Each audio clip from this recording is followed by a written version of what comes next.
This is the Young Conservatives. That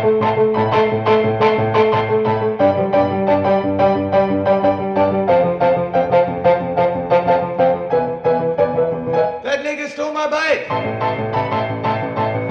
Hi, and welcome to the Young Conservatives podcast. I'm your host, Judah. Sean's out today. But here with me, well, over the internet, is Owen Benjamin. Hello. Hey, bud, how are you, man? It's good to be here. Yeah, I'm doing great. I've been really excited today for this. Great, man. I'm happy to be here. Of course. You guys can find him on Twitter at both Owen Benjamin and Owen Benjamin. my backup bunker. Yeah. And on YouTube, youtube.com/Owen Benjamin. And you can find him at hugepianist.com. You gotta spell that properly. Pianist. Huge pianist. Yes. Owen, could you tell the people a little bit about how you got kind of into Hollywood? Yeah, I started playing piano when I was a little kid, and I kind of wanted to go to law school after college, but there was an economic downturn at the time, and I had done stand-up in college. My first set, I opened for Kevin Hart, because I just enjoy public speech, I think, and I think that's what I wanted. That's why I wanted to be a lawyer, is because I always saw on television that lawyers would convince a jury something. And then I realized I didn't even really want to be a lawyer. I just wanted to publicly speak. And since I had experience being a classical piano player in front of crowds, my best friend at the time moved out to LA, and he wanted to be a writer, so I just went with him without expecting very much out of it at all. And just from there, I had just a series of fortunate events that got me as high as I could have possibly imagined in the comedy world. Yeah. How long were you in the Hollywood world? I went at 23 and I left at 35, so 12 years. Yeah, I left when my wife got pregnant. We had our son. We got out right then because I'm guessing by the title of your podcast, you guys understand that leftist Los Angeles may not be the best place to have a family. So we got out of there, and we never looked back. And Hollywood, they're not exactly very fond of you anymore. The good ones are, but the narrative, narrative that. See, this is the sick thing about Hollywood. It's kind of like that's why it's very important to never comply with people that want you to give up your individuality or your autonomy or your constitutional rights or your ability to think for yourself, is because there's tons of people that I know dearly and personally that don't believe any of this nonsense, but yet they still just go with it because they don't want to break ranks. And it's almost like leftism is something bigger than any of the individuals. It's just this Marxist, postmodernist, like any of that nihilist stuff where, nothing matters, there is no good or evil, merit doesn't matter, everything's about power and oppression. Very few people actually believe it, but they're such cowards and they're so hungry for money and power that they just go with it. And so personally, people still like me on an individual basis, but as a whole, they hate me. Like, they literally hate me. They want me to die, and they've said that. So it's very remarkable to see. Yeah, and it's not just like random egg avatars. It's blue checkmark people. Oh yeah. I get heckled like it's it's not just random eggs, like you said. It's people, best-selling New York Times authors, Andy Richter. It's people that should know better and that aren't just out there for the sport of trolling. They really are pushing a narrative. And when you look at comedy right now out there, it's all pushing the same ideas, and which is the opposite of what comedy is. And now, because the Overton window has pretty much fallen off a cliff, I'm very much on the right, and very few comedians are openly conservative or libertarian. There's a lot of closet ones, and I just don't see how someone could be funny and lie like that, because the whole point, magic of comedy is saying what no one else is saying what everyone else believes but is scared to say. And if you're living a dual existence and you're not being honest with what you truly believe, you can't be funny. And we're seeing that now with late night TV. It's just gotten really terrible. Yeah. As you talk about a lot, the difference between laughter and clapping. Oh yeah, you picked up that. You heard me say that. That's cool, man. Yeah, like laughter reveals truth and clapping just reveals political agreement. Exactly. Wow, you're 14 going on 90. Good for you. I'm so glad you know that already. Well, you heard me say that, but I'm so glad you that's the thing, is you could internalize that because you have the right tools in your brain to see the truth in that. Some people, that truth would fly right over their heads. So that's why I was very impressed that you retained that. It's like, Stalin would kill the guy to stop clapping first, and people would faint out of exhaustion after 10, 12, 14 minutes. And so clapping doesn't mean anything. Clapping can be lemmings running off a cliff, but laughter, especially at something that you don't think you're gonna laugh at, is the most honest reveal of truth there is. And that's why authoritarians hate comedians. They hate us.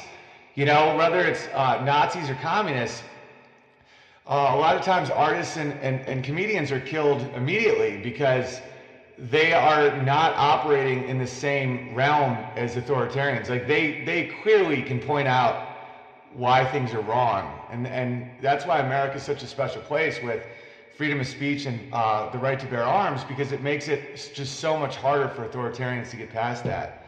If you get past speech, you don't get past the fact that people have guns, and that's why that right is so important to maintain. Yeah, when I first heard about Stalin killing the first person to clap, I wasn't even a conservative yet. I think at that point I might have been a liberal, because when I was homeschooled until 6th grade. Good. Then I went there, and they turned me into a liberal for a few months. Then, after a while, I just started seeing more hypocrisy and stuff. Yeah. No, I feel you, man. I went to public. I was somewhat like, I'm like half and half, because my parents taught me so much at home, because they're just smart, caring parents, and I had a stay-at-home mom, but I was still in public school. But I was just so much smarter than I think a lot of the teachers, even as a kid, that like they didn't quite indoctrinate me, but they also planted some destructive seeds, though, of leftism that I still deal with to this day. So I think the fact your parents homeschooled you was a real blessing. Yeah, and after I first came out of liberalism, I fell into a huge hole of like conspiracy theorist stuff. Yeah. Because I was just like, what could I trust at this point if everything that I knew was fake? Exactly. That's where flat earth comes from. It's like, I compare it to this, where this is why it's so important that our leaders are honest with us, because our conspiracies can get real crazy. It's like if you're dating a woman and you are not being honest with her, she's going to come up with things way crazier than you're actually doing. Like, let's say you're just texting with an ex. Right? But when you do stuff like that, you give off nonverbal communication that you don't even know you're doing, of distrust. And women operate on such a intense level of being able to pick up on nuance and subtext that we don't understand, that she'll know something's wrong with you, like that you're hiding something. And so then they'll think that you're having an affair when really it's smaller. And I think that's what happens with our government when we're fed this constant lie, and it is a lie, like, that wanting secure borders is somehow racist, or the free market is somehow racist, or that not hating yourself for being white is white supremacy, or being Christian means you're stupid, or any of these these mundane lies that they feed us in the media all the time. We will then start thinking that like it's run by lizards. We go so much farther than the actual lie. And that's why honesty and transparency is so important, because when someone knows they're being lied to, they will go to like crazy conclusions, because they don't because it's kind of like when Bill Clinton calls Trump a liar. It's like, you pipe down, buddy. You're a perjurer. You perjured yourself in front of the American people. Like, once you you get rid of your own word. You have nothing, and then everything's on the table. And that's why I learned.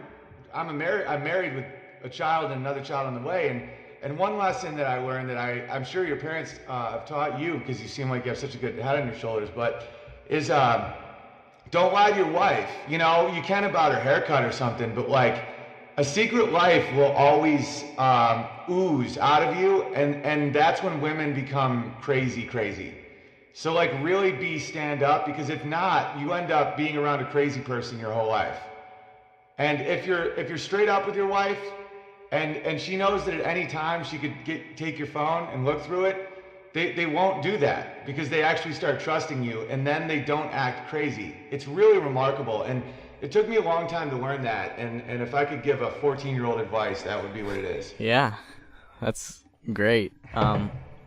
Your good friend Crowder, Stephen Crowder. Yeah, love him. He was, the main reason that I got out of that conspiracy theorist thing, I started watching his videos, and right now I'm drinking out of the Crowder mug, so. Oh, I'm not drinking out of a Crowder mug, but I usually do. Right now it's in the dishwasher. I've never put this thing in the dishwasher. It's like, I always have it next to me, and whenever I need to wash it, I just take it to the sink and hand wash it. Man, he'll love to hear that. I'll tell him that. I was talking to him today, actually. Oh, cool. Yeah. He saved my life.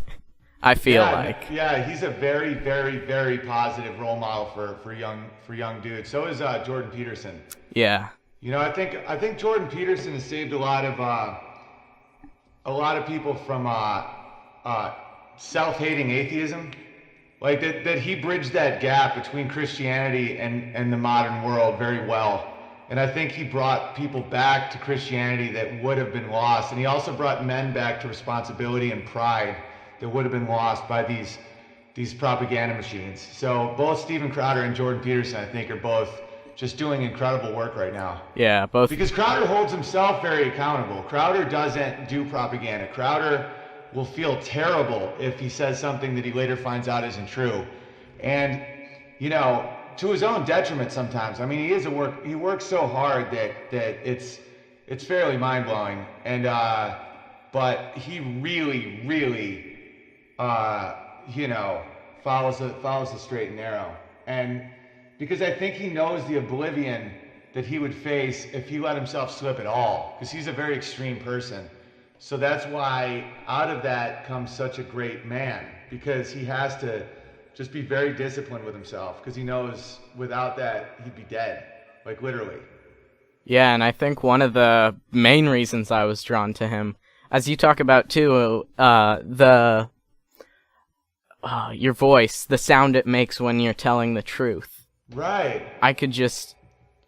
When I heard that, it's like I just instantly knew this guy, he's a good guy.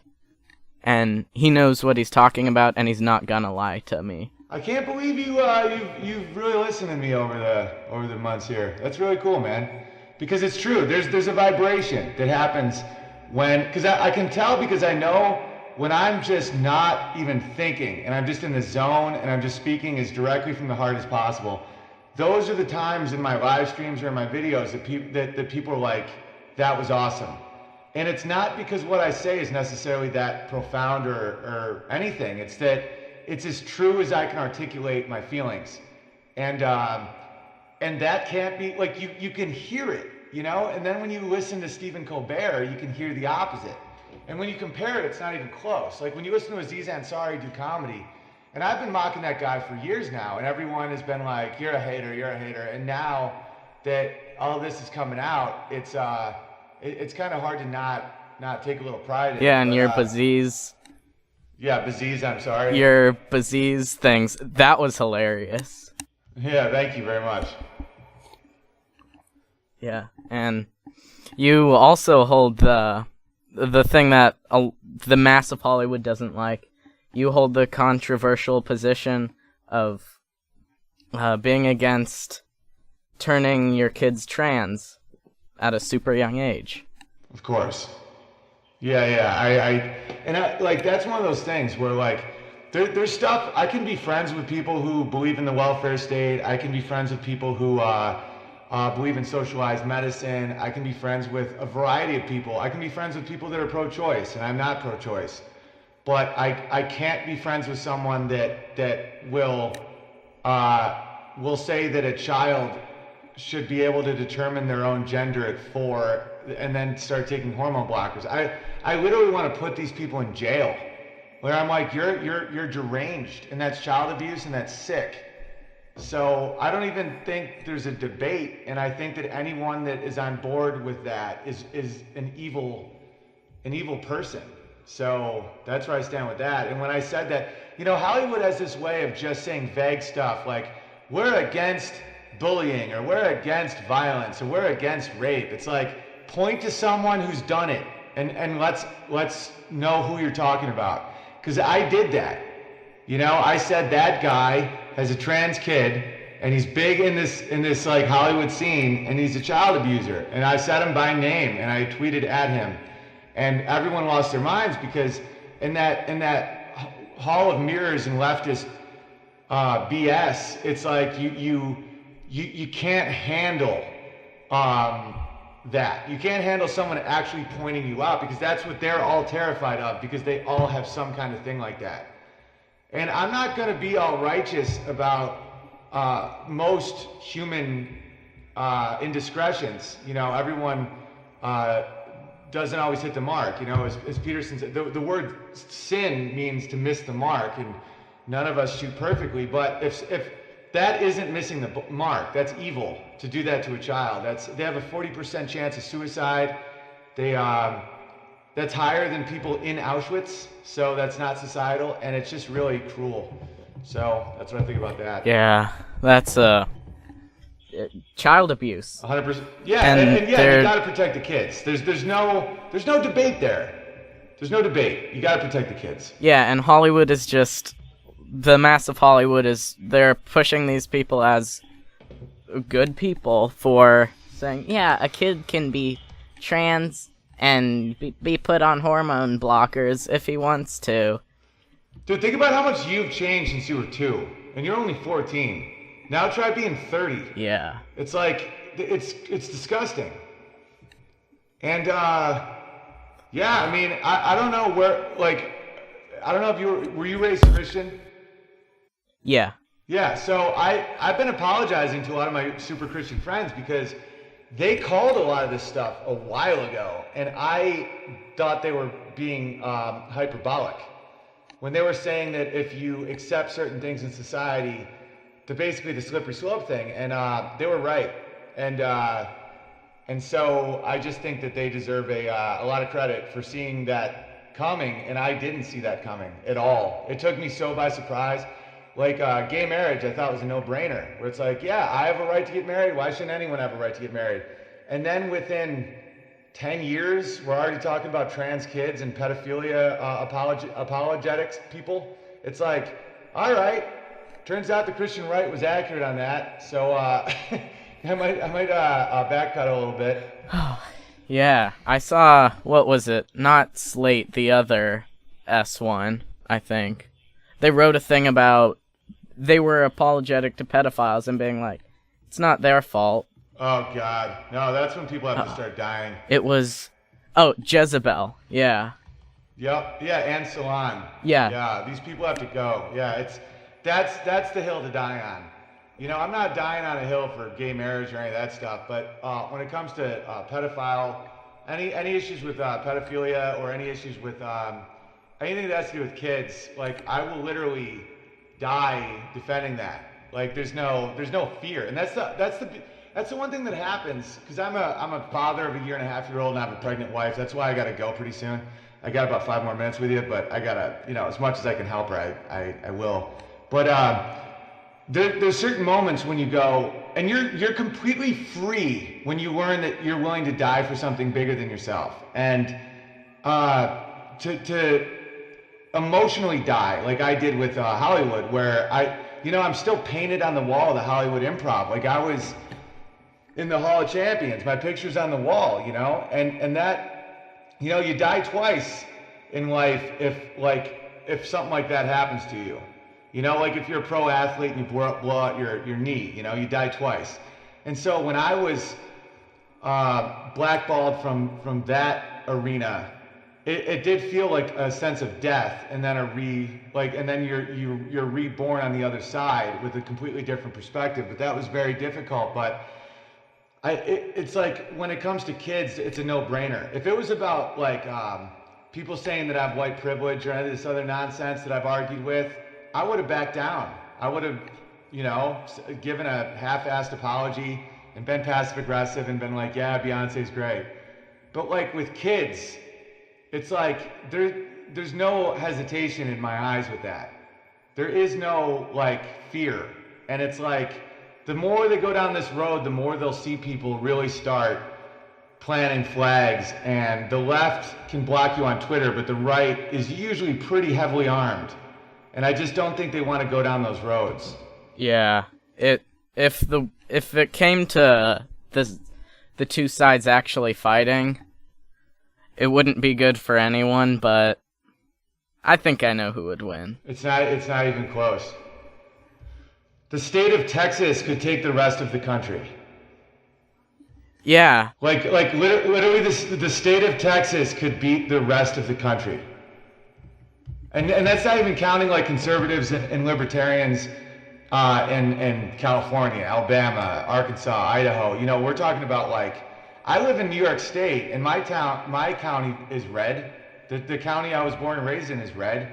The only thing blue about New York is the city and the surrounding 3 counties. It's like most of America isn't blue, and they're just surrounded. And it's just like the arrogance they have, and it's the destruction of the family unit that really hurts the right.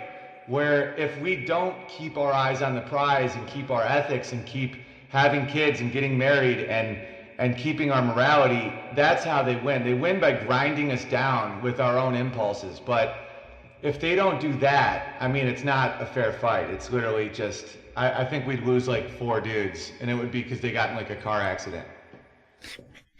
Yeah, I mean, they're so confident because they have the government and the media. But if that stuff went away, they would have absolutely no control. And they're losing it right now. Let's look at Stefan Molyneux and Crowder and Rogan, and not that Rogan's necessarily on the right, but he gives voice to a variety of people. If you just take those 3 dudes and add up their ratings and compare it to CNN, it's like 1,000 times more people listen to them. Like look at every morning my live streams, it's like 1,000 people are watching, and then another 6,000 or 7,000 watch later, and then 20,000 listen on iTunes, and that's just me with a laptop. And I've been doing this since October when it comes to the live streams and YouTube. It's like what you said. People can sense the vibration in your voice whether or not you're being honest. Look at Ben Shapiro. It's like I listen to him every day. I never watch CNN unless I'm like trying to write a joke about them.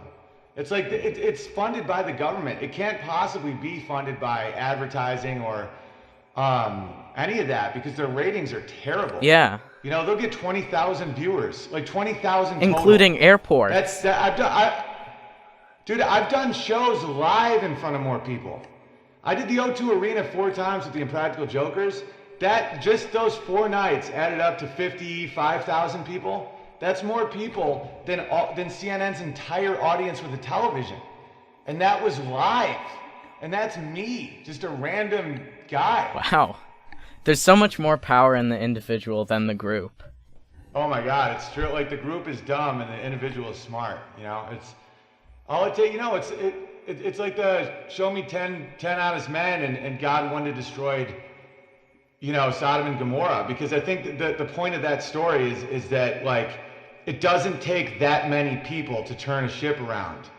Like look at everything Jordan Peterson has done by just saying that he won't allow the government to restrict his speech. Just saying the word no. And that's just one guy in Toronto. It's like imagine if there's 20 of them. Imagine 50.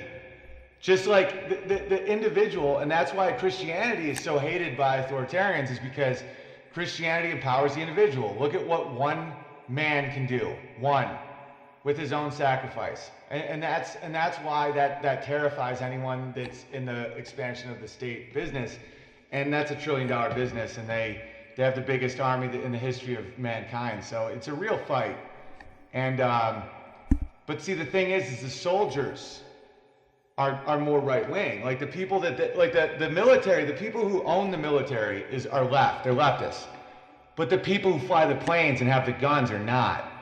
There are brothers and sisters and cousins, you know, from quote unquote flyover redneck country, and they would have a real hard time with that if they ever tried to turn the power of the military on their own people. And they know it. That's why they don't, or else they would have. That's why Bernie Sanders has to speak in such like hyperbolic threats to get anyone to do anything, because he knows that if anything was to go down, it would be a mess. Because like they won't even have an army. It's like they'd have some, but not really. You know, like those guys aren't going to turn on their own people. Because with the Civil War, you had just a flood of immigrants. You know, you had a constant, like I had a relative who fought for the North just because they had just gotten off a boat. Like they're just like signing a paper. And that's one thing that I think is happening with immigration that's a little scary, is when you have these just masses of people, those are the people that would fight for the state, not the actual citizens of America. That it would be way, way, way harder to convince someone with an actual job and a house to be part of a army that fights its own people, you know? Yeah, and I thought what you said about the, I guess, dreamers, as the left likes to call them, instead you call them hordes. Hordes, yeah. That's so much better, because it's not just like, oh, they're dreamers. It's not inherently positive or negative. It's just a group of people who you know absolutely nothing about. Exactly, they're hordes. It's like they're not leeches, they're not dreamers. There's leeches in them, there's dreamers in them. But they're a horde. They're a mass of carbon. They're literally just a big horde of humans. And if you don't know vetting, and that's why Trump wanting to vet people is not racist. In fact, it's the opposite of racist. Racist is saying we have to let in everyone brown no matter who they are. That's racist. That's a race-based immigration system. To say that we want the best people to come in, which has its own problems, that means we're taking the best people from all these other countries. I just want secure borders. And black Americans and brown Americans and white Americans can all work to be American. It's like, it's not racist, it's protective. It's because the left wants these hordes of people because they always vote left. They always want free stuff.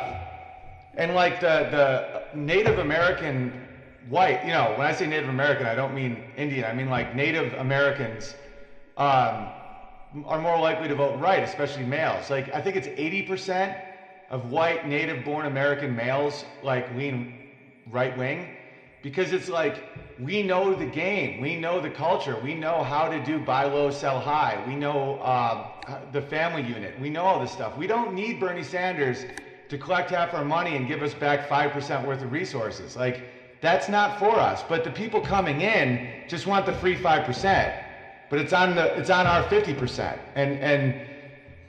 and I think that sucks. But I do have to bounce though, man. I wanted to give you a good interview, but I feel like we did some good stuff. We did it over 30 minutes, huh? Yeah. And just one more thing. I can't believe that I used to support Bernie Sanders, because I didn't understand, as Field of Bears reminds us, socialism always ends in starvation and genocide. I didn't... That's hilarious. It's true. Now I know that. Very anti-socialism. Yeah, it's terrifying. And he never apologized about Venezuela. Well, I guess that's a show, guys. Yeah, thanks for having me, Judah. Yeah, thanks for having me, bud. It's really impressive what you're doing. The fact you're 14 and you're doing this is pretty... It gives me, and I'm sure it gives a lot of people listening, hope. So thank you for doing this. And feel free to tag me in this, and I'll retweet it, and I'll help you build your audience any way you can, because I know this will be very good for people to hear. That you're 14 and you have these... Because a lot of people my age and older are getting a little depressed thinking about millennials and younger. You're obviously from a generation even younger than the millennials. But I'm seeing some real positive stuff out of you guys. Like, you know, I think you see the trick now. And I really appreciate that you're doing this and you're taking the time to do this. And any way I can help you, just let me know. Yeah, thanks. Thanks for coming on. And Stay strong, stay conservative, and God bless America. Yeah, baby. All right, peace.